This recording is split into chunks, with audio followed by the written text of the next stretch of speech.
trade recap on the day. It is March 24th and took this trade on live on YouTube. So honestly, beautiful, beautiful trade.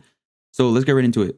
Pretty much just give you the picture of what went through my mind coming into the day, what I expected. So first, let's turn on session profiles.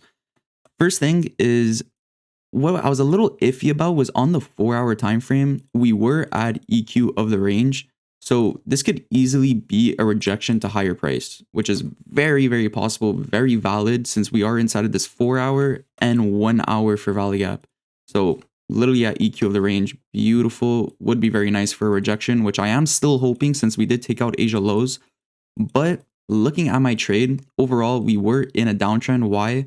Bearish, getting respected, bearish, slightly respected, I mean, because we had a quick rejection right away, and bullish getting disrespected. So overall, higher time frame is bearish. Looking at session profile as well, Asia, we had that little move. London, we ended up sweeping out Asia high. So looking at session profile, we already had the distribution lower. I was expecting New York to continue that distribution, which we did perfectly. Very, very nice.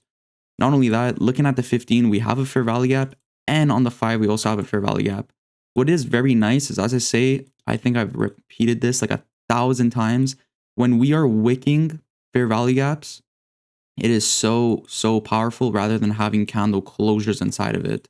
So from the top of the range to the bottom, well, actually no, when I took this trade, this was the bottom of the range. So let's just do that. As you can see, we are at EQ of the range. Slight little tap. Could have been a better tap, but I mean, fuck, I'll take it, brother.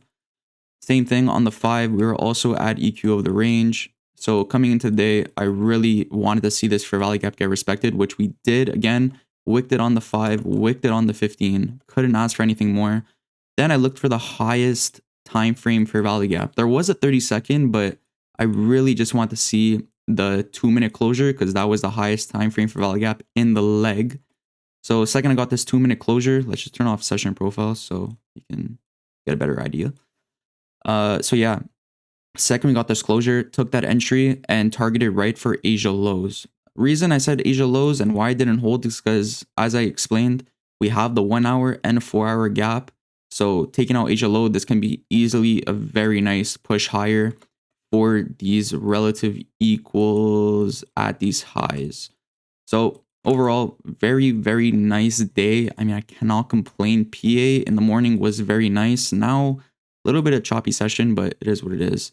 Guys, I trade every single day in my live, Monday to Friday. So if you want to see more videos like this and watch me trade live, I have a link down below. Also got some discounts to some funded accounts, so go check that out down below as well. So have a beautiful rest of your day. Peace.